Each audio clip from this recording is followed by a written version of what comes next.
All right, what's happening, y'all? It's your boy Rico from StreetScores, and today I'm coming with a Rico report. Later on, I believe we do have an open practice that media and maybe even fans can go to, so I will break that down later on today because I'm recording this right now. It's 2 a.m. Monday, August 4th. But we're here to do a Rico report, and we're diving into how the Steelers are trying to trade for Terry McLaurin. We're going to dive into why that does not make sense at all. Also, the Washington Commanders signed a touchdown machine wide receiver and a huge offensive tackle that's already making noise at training camp. And then also, Ja'Cory Crosky-Merritt looks unstoppable. I'm going to literally show you clips that the Commanders uploaded themselves via their Twitter where it's like, yo, this guy may really be our lead back sooner rather than later. We're going to dive into all of that and, of course, more. And I have a trivia question for you. On this date in 1949, Pro Football Hall of Fame back John Riggins, he played for Washington from 1976 to 1979 and 81 to 85 and was born in Centralia, Kansas. With what AFC team did the Diesel play his first 5 NFL seasons? And I'm gonna give you the answer to that at the end of this video, but before we get into everything, make sure you stiff arm that like button, stiff arm the subscription button, and stiff arm the bell next to that subscription button so you get notification each and every time I release an informative and opinionated video just like this one. Make sure you stay tuned to all of the content. Really appreciate y'all for supporting the channel and everything. Let's go ahead and dive into this video right now immediately, man. Let's get it.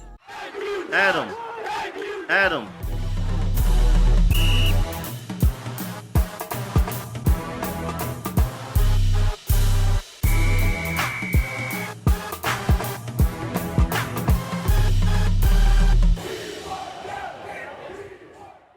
All right, so first of all, Seawall Sports brought up a great point. NFL preseason is officially here. She tweeted this yesterday at 9 a.m., August 3rd. This week, the Commanders will head up to Foxborough to face the Patriots in a joint practice in their first preseason game as well. Head coach Dan Quinn shared with me yesterday that he and Adam Peters will discuss the preseason today. So that was yesterday as in August 3rd. Overall, there will be some players that play a lot, others that play some, and others that won't play at all. That's interesting. So preseason game 1, Patriots and the Ravens on the third one will look similar in terms of who plays. It's the second one that you may get some starters that may play a really small amount when we play the Bengals, but the Patriots and Ravens are going to be primarily a bunch of backups and guys that are fighting for roster spots, just to go ahead and give you that heads up. But again, the most important part of that, the most immediate thing, chronological order-wise, is that we will be having a joint practice with the Patriots very soon. I believe it's actually on Wednesday, August 6th. I believe, don't remember 100% sure, but just be on the lookout. It is this week.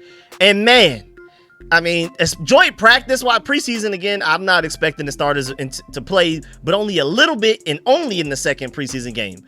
But this upcoming first joint practice, go ahead and let them starters go out there, whip up on the Patriots starters, go ahead and pull them because we just outclassed them and humbled them right back. You know, they spent the most money in free agency out of any NFL team. We're going to show them that you just can't buy a team in one offseason. And then you throw the backups out there and let them play most of the day. And don't be surprised if those backups do some whipping as well. I wouldn't be surprised if, again, we're going to talk about him later in this video, but guys like Ja'Cory Crosky-Merritt, I'm talking about rookies, Jalen Lane, Tre'Nayvion Amos. Even though Tre'Nayvion Amos is already a starter, he may not necessarily play that much, but don't be surprised if Kane Madrano shows out. Don't be surprised if Ja'Cory Brooks starts to score more touchdowns again. You know, he's had a bad couple of last practices, but, you know, that momentum that he had from those first few practices, maybe he continues that into that joint practice, especially going against probably a worse defense. I feel like people need to remember that this offense was one of the most explosive and historically one of the most efficient offenses in NFL history last year, and it got better this year. And then the defense has been going against that offense all offseason, and the defense has won more days than the offense has, with a top 5 quarterback already in Jaden Daniels. I mean, granted, Terry McLaurin's not back yet, but this offensive line is way better. Everything is better. We have more explosion in the running back room with Ja'Cory Crosky-Merritt. When Terry returns, Deebo Samuel, I mean, him being a wide receiver too is going to be fantastic. And so I just want you to know that this team is actually really good. We just went to an NFC Championship game, and if anything, we got way better since last season. So don't be surprised if we walk in to Foxborough and like really embarrass those guys in this joint practice the way that the Ravens did to us a few years back, you know, during the Ron Rivera era and things like that. Don't be surprised if he looks like that, but this time in reverse, where we're the ones outclassing another team and humbling them. And also, I mean, again, going back to some of the younger guys, how about some second years too, like Luke McCaffrey, Ben Sinnott? You know, don't be surprised if Javonte John Baptiste, Dominique Hampton, man, don't be surprised if some of those second years guys that's trying to take that leap into next. Johnny Newton, you know what I'm saying? You know, he was supposed to be a first round pick. Some of these guys that had a somewhat it's only but so much you can expect of rookies in their rookie season, but you know, they still was slightly disappointed compared to what I hoped they would be and what I even expected some of those guys to be. Don't be surprised they go into that training camp against the Patriots, and after going against our offense or our defense, these younger guys going into their second year just suddenly shine. They're like, whoa, as a receiver, I'm Luke McCaffrey. I'm getting open more often against the Patriots than I was against Tre'Davious Amos, Marshawn Lattimore, and Mike Sanders still. You know, if you're a defensive lineman like Johnny Newton, man, I was struggling against Tyler Biadasz, who's a Pro Bowler, Brandon Coleman, who I think he has Pro Bowl potential at left guard, Nick Allegretti should be starting on an offensive line somewhere. He's only starting for us right now because Samuel Cosme's hurt. Johnny Newton struggling to get pressure against them, struggling to stop the run against those guys, goes against the Patriots interior offensive line and suddenly looks disruptive.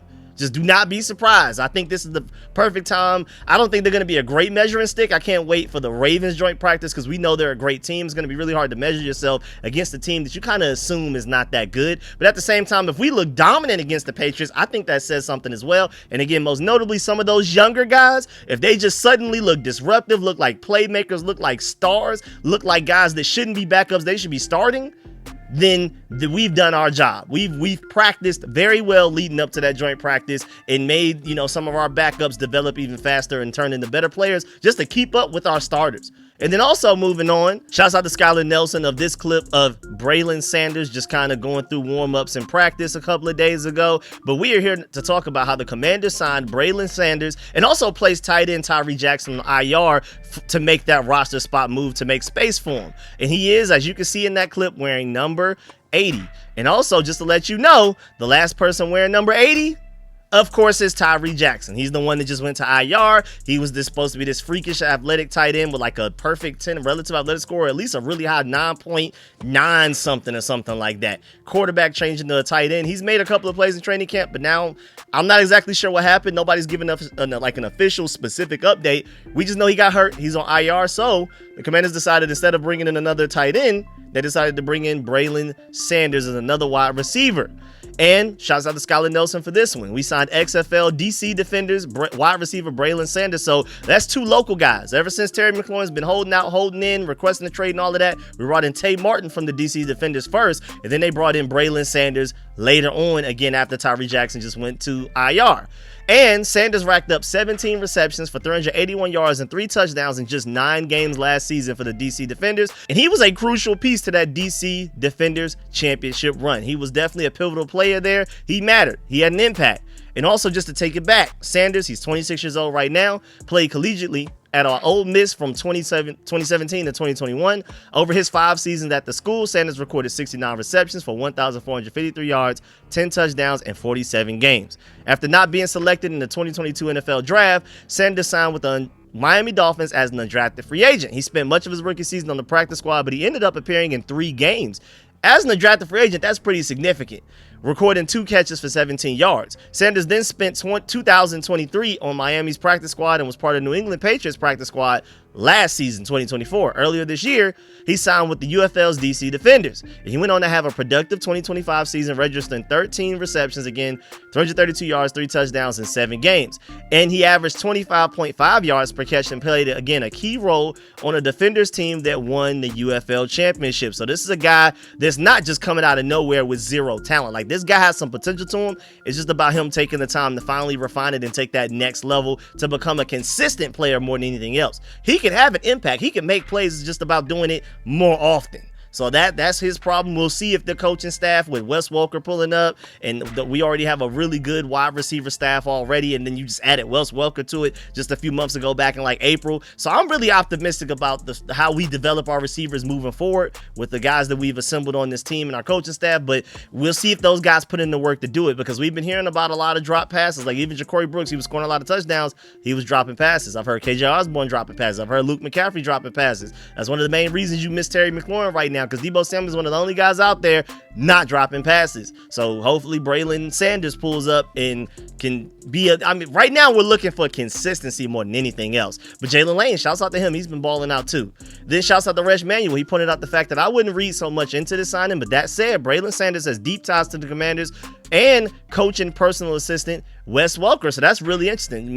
Bringing up Wes Welker because Wes Welker was the one that made the call to Sanders to let him know that the Dolphins wanted to sign him as an undrafted free agent, and then Wes Welker coached Sanders in Miami for a little while. So there's a deep connection there. So I'm pretty sure the Commanders, knowing that Tyree Jackson was going to get put on the injured reserve, they're like, we need to fill this roster spot with somebody. And then they probably listen to Wes Welker's advice. And then JB Finley still brings up a good point, though. I think we all got to take a breath about Brilen Sanders. This has absolutely nothing to deal with Terry McLaurin, zero. And I feel like to even further back that up, again, they signed him as a wide receiver to replace a tight end. This is not a Terry McLaurin's holding out, or we're thinking we may end up trading Terry McLaurin or whatever, and now we got to go sign Brilen Sanders to replace Terry. That's not that at all. He's literally here to replace Tyree Jackson. That's it. It's that straightforward. Now moving on to the tackle that we signed. The Commanders have signed tackle Lucas Niang. I hope that's how you pronounce that last name.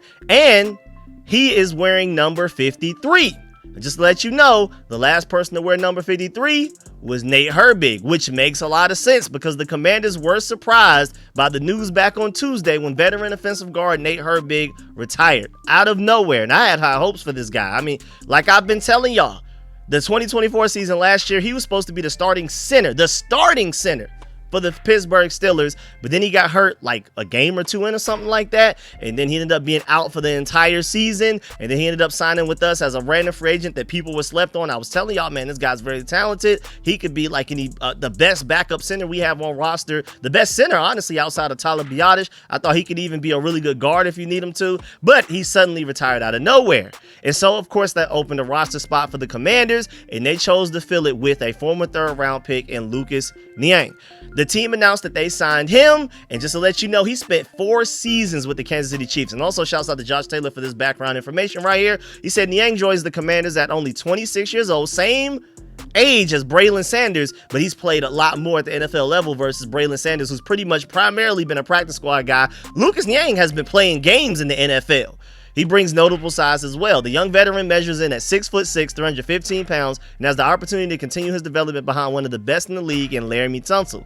He was drafted in the 3rd round of the 2020 draft, but he opted out of his rookie season due to the COVID-19 pandemic. That was a crazy time. The fact that some people skipped that season is insane. It's wild. Like that, I just can't believe that happened. But when he returned in 2021, he was announced as a starter at right tackle, and then started 7 of the first 9 games until injuries started to pile up, and his season ended with a torn pectoral muscle in 2017. But he was a starting right tackle for the Chiefs just in 2021. We're not talking like 18 years ago. We're just talking about 4 years ago. But he's just been injury prone. That's been the problem. Since then, he's only played 69 snaps since 2022, and the Chiefs cut him in 2024 before they brought him back onto the practice squad. Niang, of course, was also teammates with former Kansas City Chiefs current Commanders Nick Allegretti and Andrew Wiley back in 2021. So that's also something to note as well. That's pretty cool that they already all know each other. They're all in the same offensive line group together. I thought that was pretty cool. What's also interesting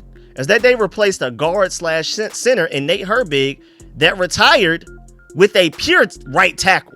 Pure tackle at best. Like at best, tackle, but I don't really ever see him playing guard or center for you. But at the same time, even though I don't like the fact that Michael Dieter is now more likely to make the team because Nate Herbig retired, at least we still have Trent Scott and Nick Allegretti when Cosme is healthy as 2 very good backup interior offensive linemen. When Samuel Cosme comes back healthy, starting at right guard, you're set with Trent Scott and Nick Allegretti. You're good to go. Now, backup center-wise, I've heard that they've been working out Nick Allegretti and trying to get him acclimated to playing some center, which I don't believe he's done much at the NFL level yet. And maybe they're trying to groom him into becoming a backup center if Tyler Biadasz were ever to get hurt. Because again, Michael Dieter was not good for us at all, man. And I'm also hearing that Lucas Niang is already starting to look good at training camp, which is very noticeable. Zach Selby even said in his breakdown from a practice from just a couple of days ago, newcomer Lucas Niang seems to be coming along well in Washington's system. He had a solid pull block that opened room for Felton, who gained a chunk of yardage on the play, and that's big. First of all, I mean, again, I need to remind y'all, he started games at the NFL level for the Kansas City Chiefs. Like, this is not just some random practice squad, undrafted free agent type of guy. He's a former third-round pick that has started games in the NFL, and he's still only 26 years old. Like, we're not talking about this old guy that's bounced around everywhere. This guy clearly has talent. It's just been injuries that have been getting in the way. Like Brilen Sanders, different case. He was a UFL guy, practice squad guy, undrafted free agent. He has some talent, but he's never played at like a high enough level to be a starter at the NFL level. Lucas Niang has. So I'm not surprised that he comes into training camp and is immediately making a bigger impact at tackle than Brilen Sanders has made at wide receiver. But then I also feel like he's a great fit for Cliff Kingsbury's offense. And if you can pull block very well, if you're very mobile, if you have great footwork and mobility, and you can move your feet, hey man, you may stick around and end up making this roster. I mean, Andrew Wiley now, with Nate Herbig retiring, then you're kind of hoping that Nick Allegretti can be a backup center for you. That would move him from the guard spot. The center, I guess, is backup wise, even though when in doubt, he can play guard, of course, because that's his best position.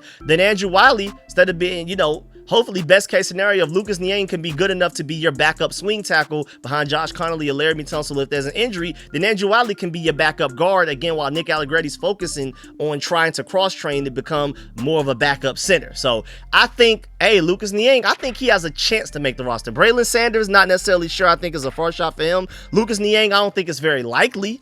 But hey, man, we still need some backup tackles. We have a lot of interior offensive linemen, and I do believe we need more tackles, because even Andrew Wiley, he started at right tackle for us the last couple of years, but I think ultimately he's a better guard than he ever is tackle. He's solid at tackle. I feel like he gets way too much hate in his fan base, but ultimately you prefer him as a backup guard than a backup tackle. And again, Lucas Niang has started games for Kansas City Chiefs at right tackle, so we'll see where that goes. Now moving on to the next part of this video, man, look at the Steelers trying to be sneaky, man.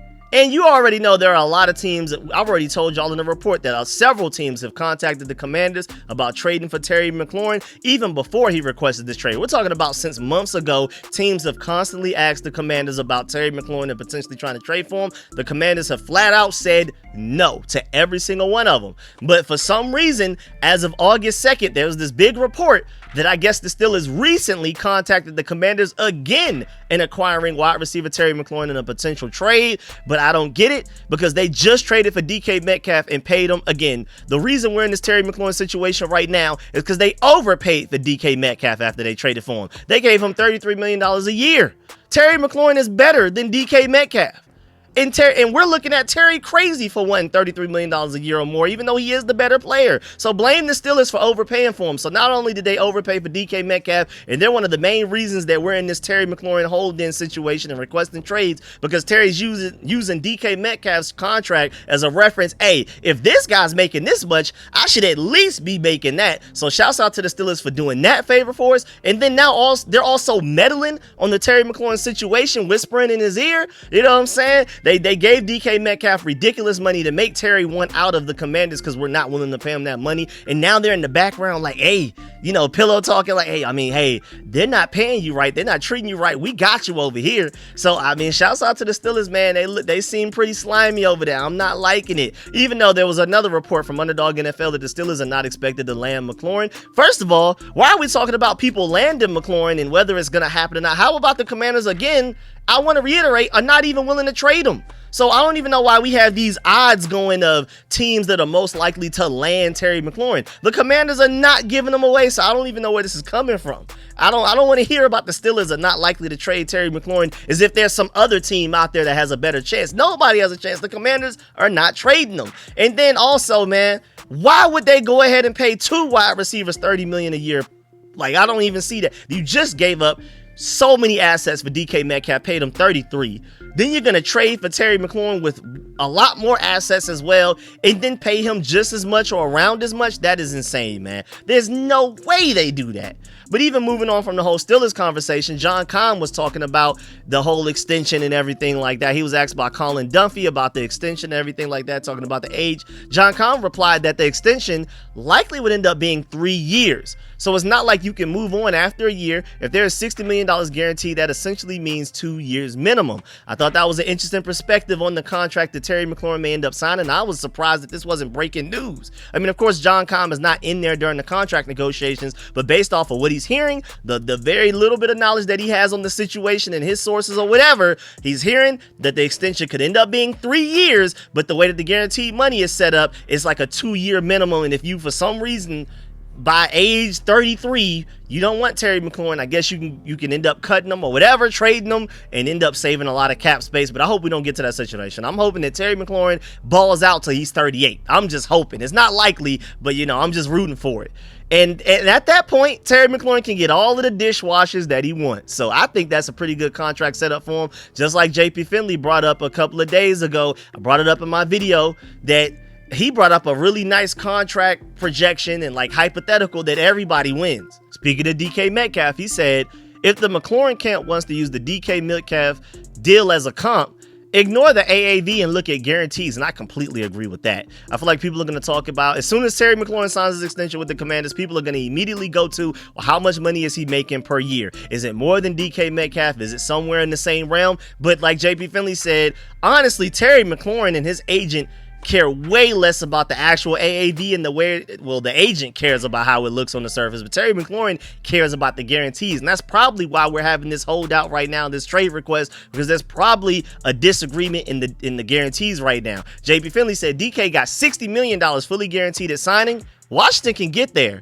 2 at $28 million and convert some of the money to guaranteed this year. Bang.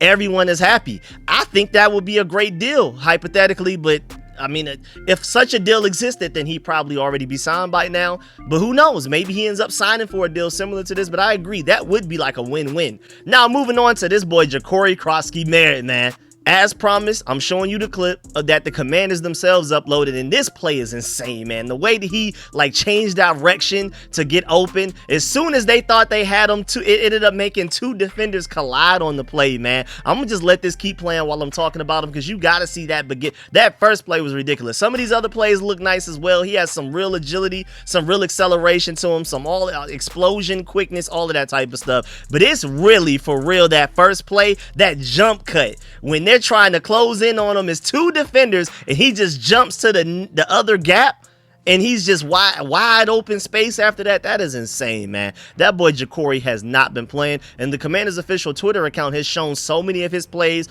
throughout this training camp that you could tell that there's real momentum building for this guy. I think I've seen more Ja'Cory Krosky-Merritt clips than I've seen of Zach Ertz. I think Jaden Daniels is the only person that has more clips than Ja'Cory Krosky-Merritt. I think we've had more official Ja'Cory Krosky-Merritt clips uploaded by the Commanders than even Deebo Samuel clips. Like, it's crazy. So much hype building behind him again. And like I said, watch out, because we may get to the preseason and the Commanders may start hiding him, just like we did with Terry McLaurin. Jay Gruden started to hide Terry McLaurin in his rookie season because they already knew what they had in training camp. They were like, there's no reason to even throw him out there in preseason to risk injury or to expose him to the rest of the NFL so that they're ready for what's about to hit him. If we start to do that with Ja'Cory, if we get to the preseason and he's not playing a lot, he's barely playing, and they're basically treating him like one of the starters, like Jaden Daniels, Deebo Samuel. They go out there very seldom, but not often. Then you know Ja'Cory is serious, and he's probably going to be an instant impact player, even as quickly as week one. I'm not saying he's going to be the lead back RB1 week one, but I think he will be a contributor to at least get some carries a game, even starting as soon as week one. And I think by the time this season ends, he will be your RB1. I'm so sure about that, and a lot of people in fantasy feel the same way as well. Shouts out to Air Raid Concepts for uploading this Twitter. Here are the updated player exposures, and look who finally cracked 25%. So Ja'Cory Krosky-Merritt is being drafted more often than Deebo Samuel? His drafted percentage is higher than Deebo Samuel right now. Higher than Jay Palmer. Almost tied with Christian Kirk, right behind Tyron Tracy, and, of course, a few percentage behind Travis Etienne, or whatever. I forgot his now. I'm sorry. I'm used to the Georgia dog when the younger brother now. I'm not used to the older brother, so that's my fault. I'm almost sure it's Travis. I'm going to leave it at Travis Etienne. But either way, the most important part is the Ja'Cory Krosky-Merritt, who doesn't even have his official picture uploaded yet. It's just the Washington Commanders logo right there. Already surpassed Deebo Samuel in drafted percentage. I don't exactly know which fantasy league database this is, but that is insane that he's even in that territory. And then also moving on, John Keim highlighted a few players that have so far stood out in camp that may be surprises to people. Kane Medrano, he talked about his speed and says that he's standing out more than even Dominique Hampton, who was selected in last year's draft. So he has a whole year ahead of him as far as trying to make this transition from safety to linebacker, kind of similar to Kane Medrano, who's played some linebacker, played some safety, played a lot out in space. The fact that Kane Medrano is already standing out more than Dominique Hampton is very significant. I don't think that's necessarily a detriment to Hampton. I feel like that's more of a compliment to how ready immediately Kane Medrano is, even though he's an athletic freak and people were looking at him like maybe it's going to take him a year or two, instead of just being a really great athlete, he's a great football player. Those are two completely different things. Apparently, Kane Medrano is looking ready sooner than what people expected, and a lot of his traits, like his speed, are really showing out. He's had a lot of great coverage plays the last couple of practices. Also, Chris Paul, he's looking really good for that guard backup position, so watch out. We talked about Trent Scott, we talked about Nick Allegretti, we talked about even, sadly, Michael Dieter, and Nate Herbig retired. So now Chris Paul has a better opportunity. He just moved up the depth chart by one spot with Nate Herbig moving out the way. Maybe this is Chris Paul's time. Remember, he started some games for us just a couple of years ago. So do not forget, this is a very talented guy that had a really high relative athletic score, very athletic, freaky type of guy. So stay tuned for Chris Paul, man. That's really noticeable that John Com singled him out of a lot of guys. And then the third guy was Josh Connolly. He said that he's getting tested daily with various pass rushers. You have Dietrich Wise, who's more strong, strength, more power rusher, more run stopper, edge setter. And then you have Von Miller, that's the fastest ball get off out of all edge rushers last season. We're not talking about in this prime when he was going to Pro Bowls and All Pros and things like that. We're talking about 2024. Von Miller had the fastest ball get off in the entire NFL. So when we're talking speed and quickness, you don't get much faster and quicker than that in Von Miller. So I do love the fact that he's getting so much training from so many various different things, and he's improving every practice going against all of those guys. No matter what they throw at him, he's adapting. I love to hear that from your first round pick. I know some people, and Linnell Willingham was the catalyst for this, I know some people are starting to doubt Josh Connolly. I think he's going to be ready to start week 1. I think he's going to be good to go. And then also, of course, I've noticed in my comment sections lately that people have asked what has happened to Gabe Taylor. Like, where is he? Just to let you know, he was never ever signed by the team. He was brought in as a rookie minicamp tryout invite, never signed. Not even a drafted free agent, just only a tryout. And as I believe right now, I don't think he's on any team. And it was cool that they gave him a tryout. I think they literally gave him a tryout because he was Sean Taylor's brother. I like his talent, but they don't necessarily see it that way. I think his problem is that he's just really small. I think he's very talented. And literally, if he was the same as that guy that ran the same exact speed and everything, but he was just like 3 to 5 inches taller, maybe he'd be here at least as an undrafted free agent. I'm not saying that's guaranteed to get him drafted, but I think he would have a better shot at potentially at least being a part of somebody's training camp. But I think, as I believe right now, he's not on the training camp roster, but I know for a fact he's not on ours. So I'm rooting for him, but just to give y'all that update, Gabe Taylor is not around with the Commanders. And then lastly, before we get up out of here, shouts out to Barstool DMV for posting this up. He said Washington, D.C. has officially been voted the worst traffic in the country. They have officially surpassed Los Angeles, so shouts out to y'all. I'm warning y'all right now, when RFK goes to DC in 2030, probably only going to get worse. I mean, again, I refuse to drive in the DMV if I can avoid it, because y'all actually do not play about speed and limits and stuff like that. Like, y'all have robots to take pictures of your license plate and stuff like that. That's why, like, legally in a lot of y'all northern places, East Coast and stuff like that, y'all are required to have your license plate on the front of your car. We don't down here. You know what I'm saying? So unless you're in a school zone or something, unless it's a human pointing the little speed catcher at you, you can drive 100 in a 45 all you want. So I'm through with DMV. And then the fact that happened, I'm gonna be in DMV a lot, especially these next coming years. You know, I'm about to start traveling up. I'm gonna be with the Commanders Kings. We're gonna continue to do live shows even after this August 24th one. Make sure y'all go get y'all tickets for that. But driving? Nah, Uber, or I got family up there, somebody can drive me. I'm not driving where like y'all care about speed limits that much, man. A robot can get you, not even a human has to see you. They take a picture of your license plate and send it to you. Y'all don't know nothing about that down here. I don't know. You can run red lights most places down here. That is crazy. But that's why we have so many accidents like we do. So, I mean, y'all are right. I just don't want to drive in that environment. But yeah, man, that's the end of this video. Please get in the comment section. Let me know if everything discussed in the video. Please stiff arm that like button, stiff arm the subscription button, and stiff arm the bell next to that subscription button so you get notification each and every time I release an informative and opinionated video just like this one. Make sure you stay tuned to all of the content. And as promised, I have you the answer to your trivia question. It was the New York Jets. Just to let you know, I didn't even know that until I just now read the answer to you. I thought that was a really cool trivia question. I did not know that at all. Shouts out to all of y'all elite ball knowers, y'all elite Redskin history and knowledge people out there that already knew that without having to look it up or me having to tell you. But of course, if you made it this far in the video, really appreciate you. Salute to you. Really appreciate you. Thank you personally. Make sure you leave a like on the way out. And of course, let me know in the comment section how you feel about everything discussed in this video. Really appreciate y'all. I'm gonna catch y'all later. I'm out.